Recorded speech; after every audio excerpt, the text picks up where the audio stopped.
Hello friends, welcome to my channel. हूँ राठौड़ पायल તમને અર્થશાસ્ત્રને સમજવામાં હેલ્પ કરીશ।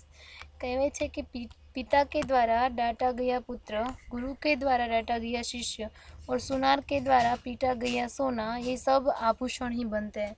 એટલે કે આપણને જ્યારે પેરેન્ટ્સ डांटता હોય છે તો એ આપણા સારા માટે डांटता હોય છે કે ખીજાતા હોય છે। જ્યારે આપણા જેમ કે ટીચર હોય છે એ પણ સારા માટે જ કહેતા હોય છે। એટલે કે છે એ શું કરે છે કે આપણા માટે સારું વિચારતા હોય કે આજે ફ્યુચરમાં જે એમણે જ કોઈ પણ મિસ્ટેક કરી છે તમે મિસ્ટેક ના કરો। એટલે કે એમને એનું સાંભળવાનું અને શું કરવાનું તો કે ટ્રાય કરવાનું કે આપણામાં કઈ રીતે ઇમ્પ્રુવમેન્ટ લાવે તો ચેન્જીસ આવે। આપણે પ્રીવિયસ લેક્ચરમાં શું જોયું હતું? ધંધાના હેતુઓ, એટલે કે એના ઉદ્દેશો ક્યાં છે ધંધાના? તો કે જરૂરિયાતની વસ્તુઓ પૂરી પાડવી। જે કોઈ પણ વ્યક્તિ છે એને જરૂરિયાત હશે એને આપણે એની વસ્તુ પૂરી પાડશી, કારણ કે એ ધંધાનો શું છે તો કે હેતુ છે। પછી બીજું શું હતું તો કે રોજગારીની તકોનું સર્જન કરવું, એટલે કે ધંધા પાસે એવું એક્સપેક્ટેશન રાખવામાં આવે છે કે કોઈ પણ જે રોજગારી છે, એમ્પ્લોયમેન્ટ છે એ ક્રિએટ કરે, કે નવી તકો છે એ કોઈ પણ રોજગારીની તકો થશે તો શું થશે કે જે કર્મચારીઓને શ્રમિકો છે એને આવક મળશે।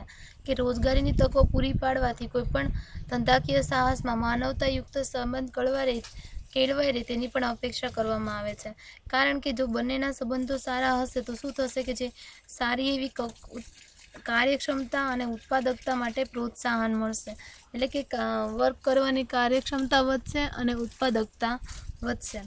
પછી નેક્સ્ટ છે કે શ્રમિકોમાં કામ કરવાની પ્રેરણા આપવી, એટલે કે એને મોટિવેટ કરવાનું શ્રમિકોને કે એ વર્ક છે ઇઝીલી કરી શકે। શ્રમિકોમાં કામ કરવાની પ્રેરણા પૂરી પાડવી એ ધંધાકીય સાહસનો એક હેતુ ગણાય છે। કામ કરવાની સતત પ્રેરણા થતી રહે તે માટે કર્મચારીઓ અને શ્રમિકો છે એને આર્થિક રીતે પણ સંતુષ્ટ કરવા જરૂરી છે। જ્યારે કર્મચારીઓને કઈ રીતે એને પ્રોત્સાહન આપવું તો કે યોગ્ય વેતન આપવું, પછી બઢતી માટેની પૂરી તકો આપી, એટલે કે એને બઢતી આપી એક પોસ્ટમાંથી એને પ્રમોશન મળવું, પછી તાલીમ અને કાર્યક્ષમતામાં વિકાસ પરની જોગવાઈઓ, પછી સંચાલન છે એમાં એને ભાગીદારી આપવી કે મેનેજમેન્ટમાં પાર્ટિસિપેશન આપવું, પછી તો કે નફામાં હિસ્સો આપવો એટલે કે એને બોનસ આપવા, પછી તો કે એને વીમો આપવો અથવા તો કામની સલામતી આપવી, પછી સામાજિક સલામતી વિષયક જોગવાઈઓ વગેરે દ્વારા એમને સંતુષ્ટ રાખી શકાય છે કે જેનાથી કામ કોઈ પણ વર્કર સારી રીતે કરશે તો એના જે કાર્યક્ષમતા છે એ ઇઝીલી વધશે। નફાનો હેતુ કે કોઈ પણ ધંધો છે એ આર્થિક ધંધો તો છે જ આર્થિક પ્રવૃત્તિ, એટલે કે નફો છે તો એનો મેઇન ઓબ્જેક્ટિવ છે। નફો એ ધંધામાં જોખમ અને અનિશ્ચિતતાનો સામનો કરવા બદલ મળતું વળતર છે। એટલે નફો છે એ કોઈ પણ વ્યક્તિ કોઈ પણ ધંધાનો માલિક છે જોખમ ઉઠાવે છે અને અનિશ્ચિતતાનો સામનો કરે છે તો એને બદલામાં એને વળતર મળે છે। કે કોઈ પણ નફો છે ધંધાની કાર્યક્ષમતા કેવી છે એ દર્શાવે છે। એટલે કોઈ પણ ધંધો કેટલો કાર્યક્ષમ છે એ કોના પરથી ખબર પડશે તો કે એના નફા પરથી। અને ધંધાનું જો અસ્તિત્વ ટકાવી રાખવું અને વિકાસ કરવો હોય તો નફો છે એ જરૂરી છે। કે નફો છે ને એ કોઈ પણ મેનેજમેન્ટ સંચાલનની શું હોય છે તો કે કસોટી હોય છે કે મેનેજમેન્ટ કેટલુંક વર્ક કરે છે। એ જો એ વર્ક એટલે કે સારી રીતે મેનેજમેન્ટ થતું હશે તો નફો સારો એવો થશે। પછી પાંચમું છે સામાજિક હેતુઓ, એટલે કે સમાજને કેવી તો વસ્તુઓ પૂરી પાડવાની તો કે ગુણવત્તાવાળી, અને એ પણ કેવી તો કે વાજબી ભાવે પૂરી પાડવી, કે લોકોની જીવનની ગુણવત્તા સુધારવી એમાં પણ એ ફાળો આપે છે। કે ધંધાકીય સાહસ પોતાની કામગીરી બજાવતું હોય ત્યાં કોઈ પણ પ્રકારનો જે પ્રદૂષણ થાય છે તો એમાં પણ એ તકેદારી રાખવી જોઈએ। સામાજિક વિકાસ અને કલ્યાણ વિષયક જે યોજનાઓ છે એમાં પણ નાણાકીય સહાય આપી શકે છે।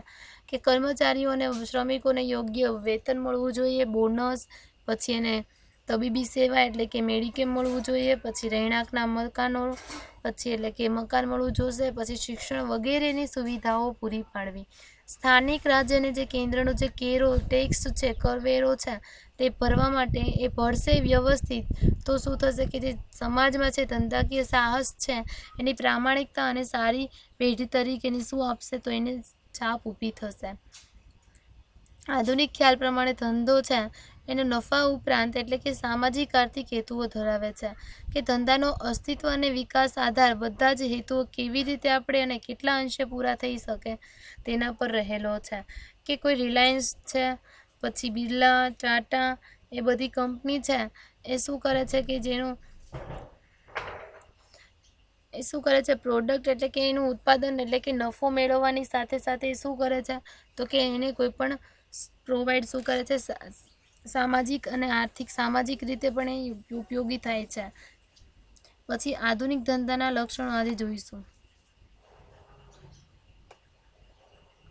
ધંધો એ માનવીની કેવી પ્રવૃત્તિ છે તો કે આર્થિક પ્રવૃત્તિ છે કે માનવી જે પણ પ્રવૃત્તિ કરે છે તેના બે પ્રકાર પાડી શકાય તો કે આર્થિક અને બિનઆર્થિક પ્રવૃત્તિ. કે ધંધાને કઈ તો કે માનવીની આર્થિક પ્રવૃત્તિ કહી શકાય. પછી તો કે ધંધો સમાજ સાથે સંબંધ ધરાવે છે એટલે કે ધંધા દ્વારા સમાજની કોઈ પણ વસ્તુઓ અથવા તો સેવાઓને સંબંધી જરૂરિયાત સંતોષવામાં આવે છે, જેનાથી કોઈ પણ ધંધો છે એ સમાજનું જીવન ધોરણ સુધારવામાં સહાયરૂપ બને છે. એટલે કે ધંધો છે કોની સાથે સંબંધ ધરાવે છે તો કે સમાજ સાથે સંબંધ ધરાવે છે, કારણ કે ધંધો છે સમાજની વસ્તુઓ અને સેવાઓ સંબંધી જરૂરિયાતો સંતોષે છે અને કોઈ પણ સમાજ છે એનું જીવન ધોરણ સુધારવામાં એ હેલ્પફુલ થાય છે. કે ધંધો છે આધુનિક ધંધાને સામાજિક આર્થિક સંસ્થા તરીકે પણ ઓળખવામાં આવે છે કે કોઈ પણ ધંધો છે સમાજની અલિપ્ત અથવા તો બહાર રહીને કોઈ પણ ધંધો ના કરી શકે એટલે કે એને સોસાયટી સાથે જ બધા ટ્રાન્ઝેક્શન કરવા પડે છે.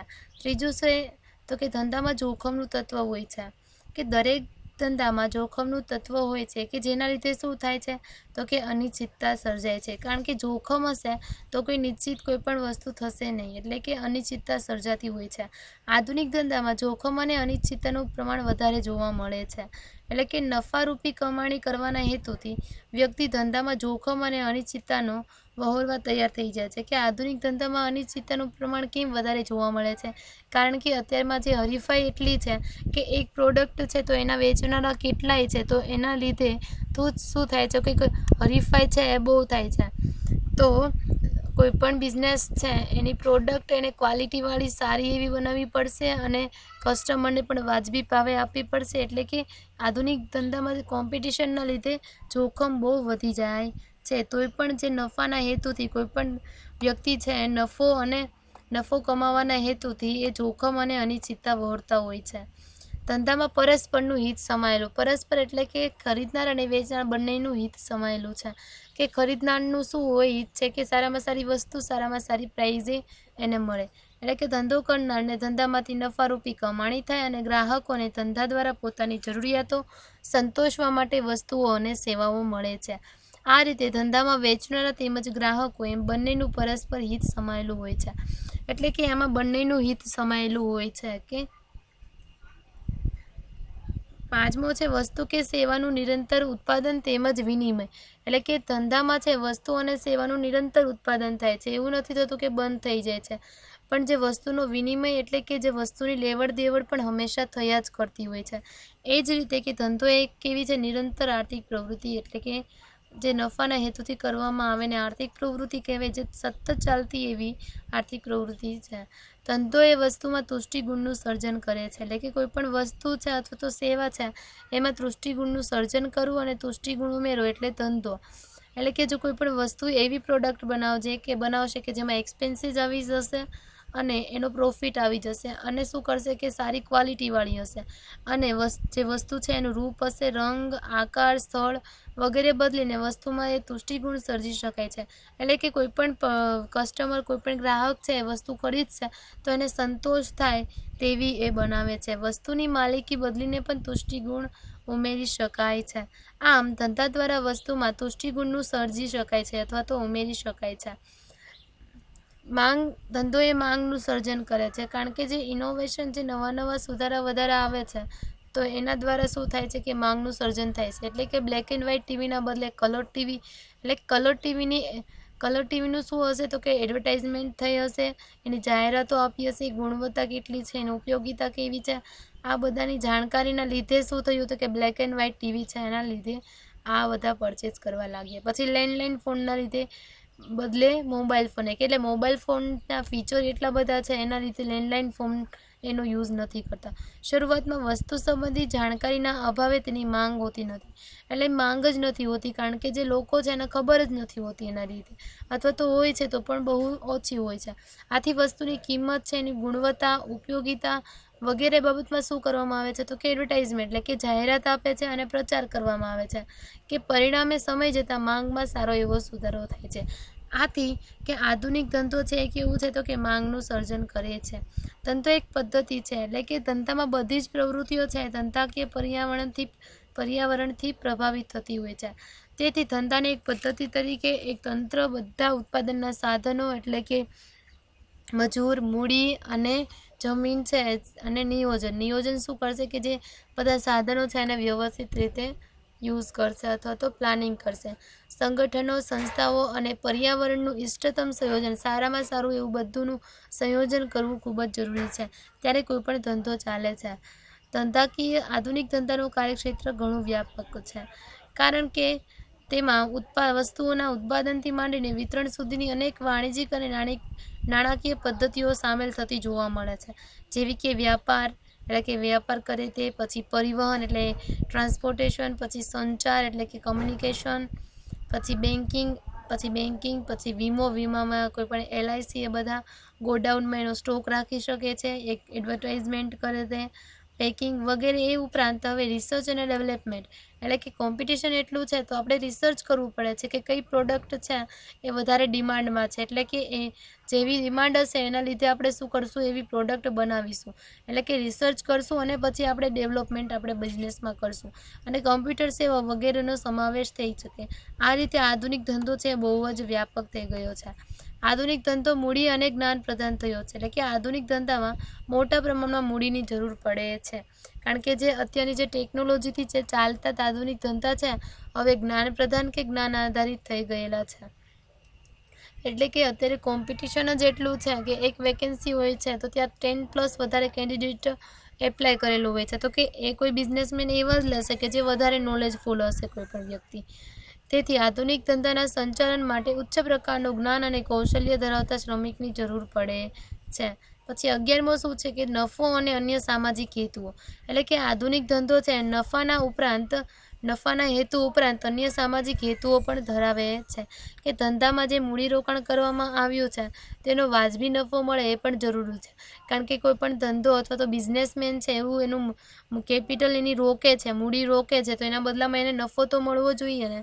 પરંતુ તે ઉપરાંત લોકોના જીવનની ગુણવત્તા સુધારવી, એટલે લોકોનું જીવન કઈ રીતે સુધરે, પછી સામાજિક વિકાસમાં કેવો ફાળો આપે, પછી સામાજિક કલ્યાણને રિલેટેડ કોઈ પણ યોજનાઓ હોય છે તો એમાં સહાય પૂરી પાડવી, પછી કર્મચારીઓ અને શ્રમિકો માટે સામાજિક સલામતીની વિવિધ યોજનાઓ અમલમાં મૂકવી, એ પણ કોણ કરે છે કે ધંધાકીય પેઢી ધરાવતી હોય છે. 12મો શું છે કે ધંધાની કેટલીક વિશેષતાઓ છે, કે ધંધો છે એ સામાજિક પરિવર્તનનું સાધન છે, એટલે કે ધંધાથી આપણે કોઈ પણ સમાજમાં આપણે પરિવર્તન લાવી શકીએ છીએ.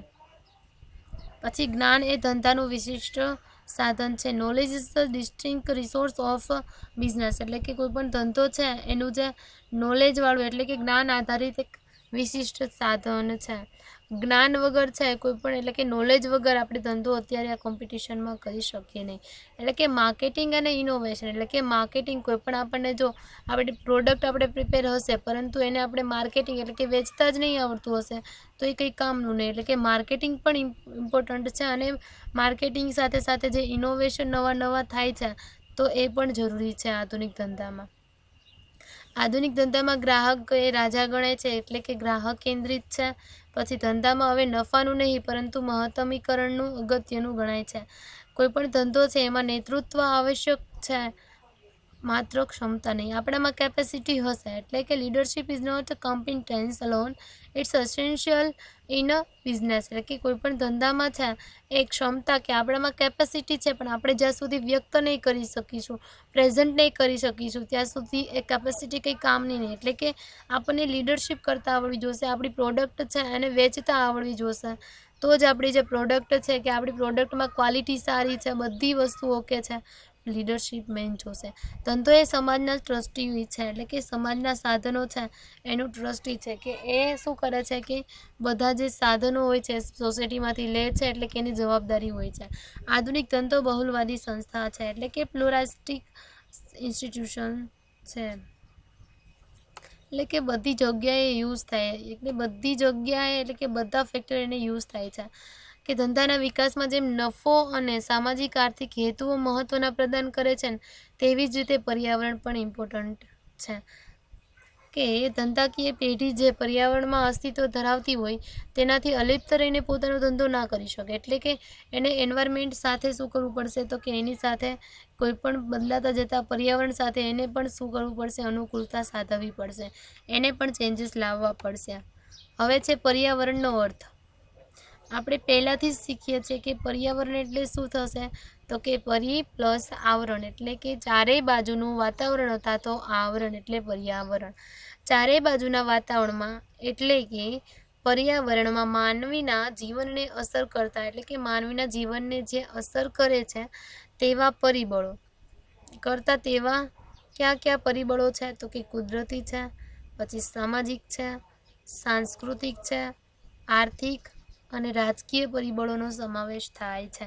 કે આ બધા પરિબળો છે એ કોઈ પણ માનવીના જીવન છે એને અસર કરે છે.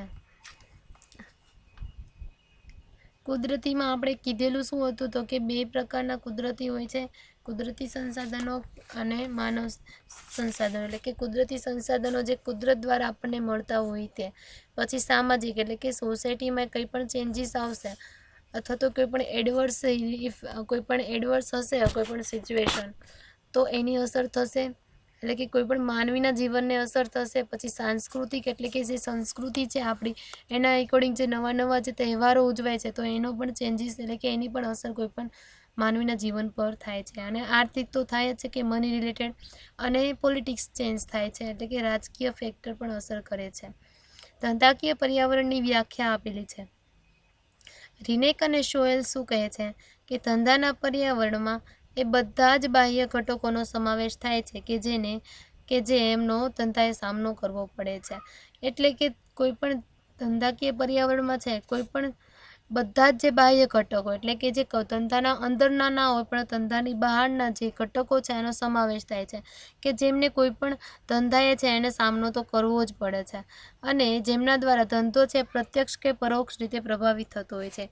એના દ્વારા છે પ્રત્યક્ષ અથવા તો પરોક્ષ રીતે શું થાય છે, તો કે આપણા ધંધા છે એના પર અસર કરતી હોય છે. ગ્લુક એન્ડ જોક શું કહે છે, તો કે પર્યાવરણમાં ધંધાકીય પેઢીને સતતપણે તકો અને ડર કે ભયના સંકેતો આપતા બાહ્ય પરિબળોનો સમાવેશ થાય છે. એટલે કે કોઈ પણ પેઢી છે અથવા તો કોઈ પણ બિઝનેસ છે એને પર્યાવરણમાં કંઈ પણ, એટલે કે ચેન્જીસ થશે, અમુક જે ઇફેક્ટ એવી આવશે કે જે એડવર્સ, એટલે કે પ્રતિકૂળ પણ અસર હશે, તો તેનો એને શું કરવો પડશે, સામનો કરવો પડશે, અને એમાંથી તકો છે એ સતત પ્રમાણે ગોતવી પડશે. એટલે કે એના માટે બધા જે પરિબળો છે એનો બાહ્ય પરિબળોનો સમાવેશ થાય છે પર્યાવરણમાં. વ્યાખ્યા ઉપરથી આપણે શું કહી શકીએ, તો કે ધંધાકીય પર્યાવરણ એ પેઢી માટે કયું છે, તો કે બાહ્ય પરિબળ ગણાય છે. કે ધંધાકીયનું જો પર્યાવરણ છે તો બહારનું જ ફેક્ટર છે, કે જે બિઝનેસમાં કંઈ આવતું નથી પરંતુ એ બહાર છે.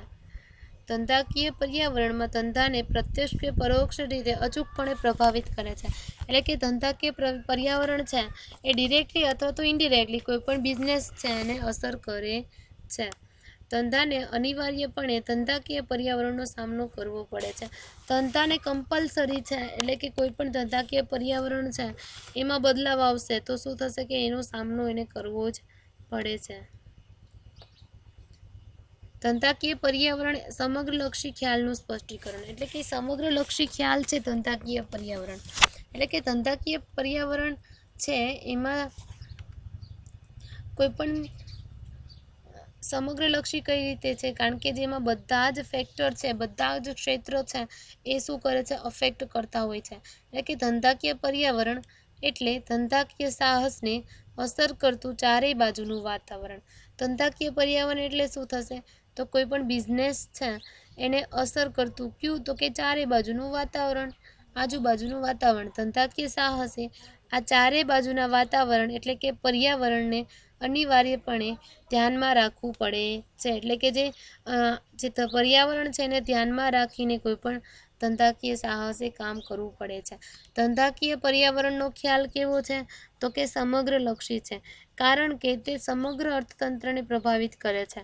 કે ધંધાકીય પર્યાવરણ છે બધા જ અર્થતંત્રને શું પ્રભાવિત કરે છે? કે તે વસ્તુઓ અને સેવાઓનું ઉત્પાદન અથવા તો વિતરણ કરતા બધા જ પ્રકારના ધંધાકીય સાહસોને વિના અપવાદે અવસર કરે છે. એટલે કે કોઈ પણ વસ્તુ છે અથવા તો સેવાનું ઉત્પાદન કરીએ છીએ, ઉત્પાદનથી લઈને એટલે કે વહેંચણી સુધી,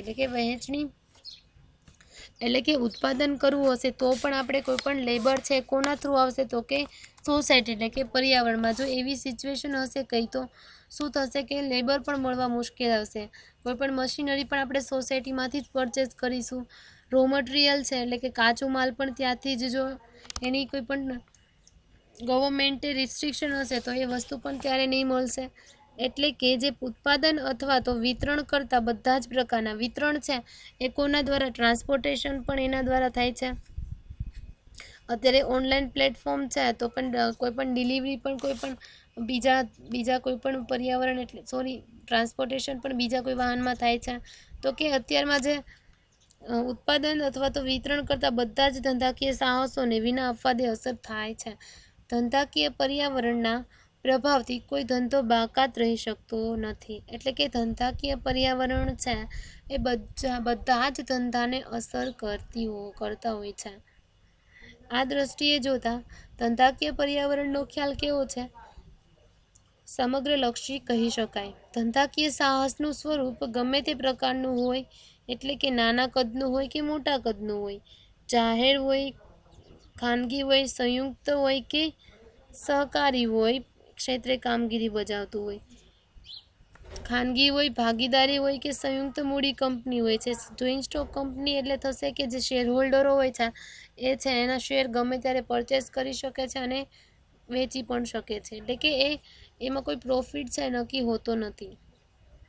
કે શ્રમ પ્રધાન હોય, મૂડી પ્રધાન હોય કે જ્ઞાન પ્રધાન ધંધો હોય, પરંતુ કે જે એનું જે એટલે કે બધા જ પ્રકારના ધંધામાં અનિવાર્યપણે એ પર્યાવરણ પર અચૂકપણે એટલે કે એની અસર થાય છે. એટલે કે પર્યાવરણ છે કોઈ પણ પ્રકારનો ધંધો હોય, ભલે ને તે પછી ખાનગી હોય એટલે કે પ્રાઇવેટ હોય, પછી પબ્લિક હોય કે જોઈન્ટ હોય કોર્પોરેટ એટલે કે સહકારી હોય અથવા તો સંયુક્ત હોય, કામગીરી બજાવતું હોય, ખાનગી હોય કે ભાગીદારી કે સંયુક્ત મૂડી કંપની હોય, કે શ્રમ પ્રધાન એટલે કે શ્રમ આધારિત હોય છે, કોઈ પણ મૂડી પ્રધાન છે અને કોઈ પણ જ્ઞાન પ્રધાન ધંધો છે. એટલે કે શ્રમ પ્રધાન કે જે એવી કંપની કે જેમાં વધારે લેબરની જરૂર પડતી હશે, જ્યારે મૂડી પ્રધાન એટલે કે જે મ્યુચ્યુઅલ ફંડ ને બધા જે ઇન્સ્યોરન્સ ને બધા મૂડી પ્રધાન કહેવાશે, કારણ કે એ શું કરશે? તો કે એને એ જ વહીવટ કરવાનો હોય છે. પછી તો કે જ્ઞાન પ્રધાન છે, કે બધી જ જગ્યાએ જ્ઞાન પ્રધાન તો અત્યારે બહુ ઇમ્પોર્ટન્ટ છે, કારણ કે નોલેજ બેઝ જ બધું થઈ ગયેલું છે. ધંધો હોય એ બધા જ પ્રકારના ધંધાને અનિવાર્યપણે સંબંધિત પર્યાવરણની અચૂકપણે અસર થાય છે. કે ધંધાકીય પર્યાવરણ ધંધા પર અસર કરતું બાહ્ય અને ગતિશીલ પરિબળ છે. કે તેમાં કુદરતી, સામાજિક, સાંસ્કૃતિક, આર્થિક, કાનૂની, રાષ્ટ્રીય અને આંતરરાષ્ટ્રીય અનેક ઇમ્પોર્ટન્ટ એટલે કે જે અંગભૂત છે, મૂળભૂત ઘટકો સામેલ થાય છે.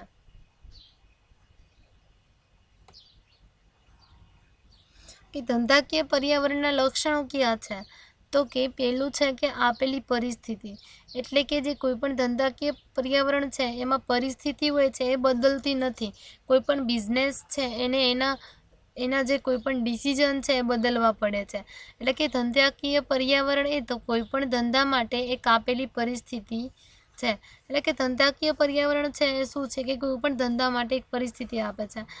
તેથી ધંધાકીય સાહસે ધંધાકીય પર્યાવરણને એક આપેલી પરિસ્થિતિ તરીકે સ્વીકારી લેવું પડે છે. એટલે કે ધંધાકીય સાહસ તેમાં કોઈ પણ પ્રકારનો ફેરફાર કરી શકે નહીં. આપણે કોઈ પણ સિચ્યુએશન આવે છે તો એને ઇઝીલી હેન્ડલ કરી શકીએ છીએ, પણ એવું નહોતો ના જ કે પરિસ્થિતિ આવે જ નહીં ભાઈ, એટલે કે એડવર્સ સિચ્યુએશન જ ના આવે એવું તો ન જ બને. પરિણામે ધંધાકીય પેઢીએ તે પર્યાવરણના અનુરૂપ થાય તે રીતે પોતાનો ધંધો ગોઠવવાનો રહે છે. એટલે કે જેવી પરિસ્થિતિ છે એના અકોર્ડિંગ એ શું કરશે તો કે એનું બિઝનેસ છે સેટઅપ કરશે. પછી બાહ્ય પરિબળ ક્યાં છે તો કે ધંધાકીય પર્યાવરણ છે એ ધંધાકીય પેઢી કે સાહસ માટે બાહ્ય પરિબળ ગણાય છે.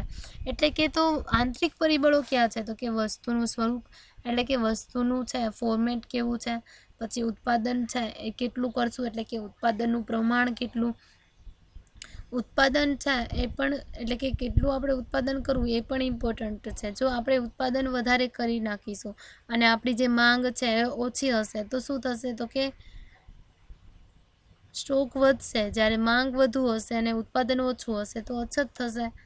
એટલે કે ઉત્પાદનનું પ્રમાણ પણ ઇમ્પોર્ટન્ટ હોય છે. અને વસ્તુનો ભાવ, કોઈ પણ ગ્રાહક છે તો એ કે વસ્તુ છે એનો પહેલાં ભાવ જોશે કે પ્રાઇસ છે એને રિઝનેબલ હશે તો જ એ વસ્તુ ખરીદશે. વસ્તુ માટે વિજ્ઞાપન ખર્ચ કેટલો કરવો, એટલે કે કોઈ પણ બિઝનેસ નક્કી કરી શકે છે કે વસ્તુ છે એની પ્રાઇસ કેટલી રાખવી, ઉત્પાદન કેટલું રાખવું, પછી એડવર્ટાઇઝમેન્ટ એક્સપેન્સીસ કેટલા કરવા, પછી ઉત્પાદનની પદ્ધતિ છે એટલે કે કઈ ઉત્પાદનની પદ્ધતિ અપનાવી, પછી કેવી ટેકનોલોજી ઉપયોગ કરવી, પછી તો કે કાચો માલ કેટલો રાખવો, પછી શ્રમ કેટલી રાખવી, શ્રમ એટલે કે કેટલા લેબર રાખવા, પછી તો કે મૂડીનું પ્રમાણ કેટલું રાખવું,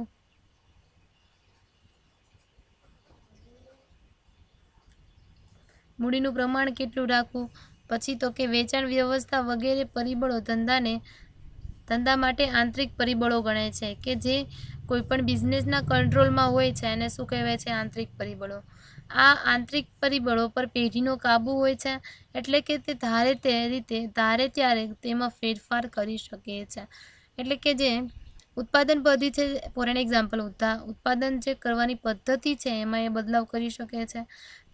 પરંતુ ધંધાકીય પર્યાવરણ એ બાહ્ય પરિબળ છે કે તેના પર પેઢીનો કોઈ કાબુ હોતો નથી, એના પર એનો કંટ્રોલ હોતો નથી.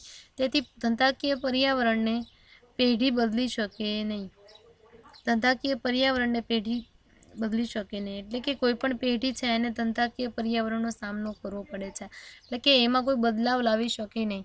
હવે સમગ્ર લક્ષ્ય, એટલે કે ધંધાકીય પર્યાવરણનો ખ્યાલ કેવો છે તો કે સમગ્ર લક્ષી કહેવાય છે. એટલે કે ધંધાનો જે ખ્યાલ છે એ સમગ્ર ક્ષેત્રનો અભ્યાસ કરે છે,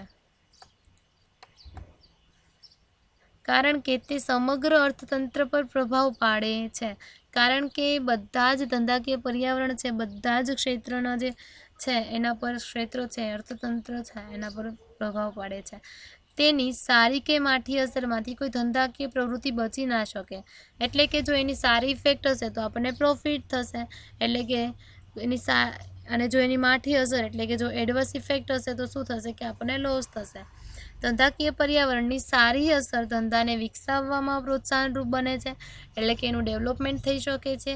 જ્યારે તેની માઠી અસર એટલે કે ધંધાને નફાને બદલે ખોટમાં પણ લઈ શકે છે. જો કે માઠી અસરને ન્યૂનતમ બનાવવા માટે ધંધા પ્રયાસો કરી શકે પરંતુ છે એને રિમૂવ ના કરી શકે. ઓકે, ત્રણેયને રિવાઇઝ કરી દઈએ, પછી નેક્સ્ટ સેશનમાં આપણે 4થી સ્ટાર્ટ કરીશું કે આપેલ પરિસ્થિતિ કે કોઈ પણ ધંધાકીય પર્યાવરણ છે એ કોઈ પણ ધંધા છે એના માટે જે પરિસ્થિતિ છે એ કોઈ પણ સિચ્યુએશન છે એ આપેલી હોય છે કે ધંધાકીય પર્યાવરણમાં ચેન્જીસ થયેલા હોય છે તો એમાં એ ચેન્જીસ કરી નથી શકતો. એને એના અનુરૂપ શું કરવું પડશે કે એને ધંધામાં ચેન્જીસ લાવવા પડશે કે જેથી ધંધાકીય સાહસે ધંધાકીય પર્યાવરણને આપેલી પરિસ્થિતિ તરીકે સ્વીકારી લેવું પડે છે. ધંધાકીય સાહસ એમાં કોઈ પણ પ્રકારનું ચેન્જીસ નથી કરી શકતા કે એને પર્યાવરણના અનુરૂપ છે પોતાનો ધંધો ગોઠવવો પડે છે. પછી બાહ્ય પરિબળ ક્યાં છે તો કે ધંધાકીય પર્યાવરણ એ ધંધાકીય પેઢી કે સાહસ માટે બાહ્ય પરિબળ ગણે છે. તો કે આંતરિક પરિબળો ક્યાં હશે તો કે કોઈ પણ વસ્તુનું સ્વરૂપ રાખવું, ઉત્પાદનનું પ્રમાણ કેટલું રાખવું, પછી વસ્તુનો ભાવ કેટલો રાખીશું એટલે કે પ્રાઇસ કેટલી રાખીશું, પછી વસ્તુ માટે વિજ્ઞાપન ખર્ચ કેટલો રાખીશું, પછી ઉત્પાદનની પદ્ધતિ કેવી હશે, પછી ટેકનોલોજી કેવી છે, પછી ટેકનોલોજી કેવી રાખવી, કાચો માલ કેટલો રાખવો, શ્રમ અને મૂડીનું પ્રમાણ કેટલું રાખવું. કારણ કે જો આપણી પાસે કેપિટલ હશે એના એકોર્ડિંગ જ આપણે બધી વસ્તુ રાખીશું.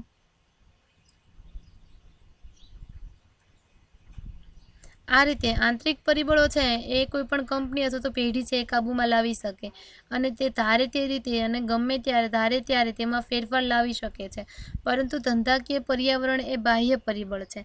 તેના પર પેઢીનો કોઈ કાબૂ હોતો નથી અને તે શું કરી શકતી નથી તો કે એને કંટ્રોલમાં એટલે કે બદલી શકતી નથી.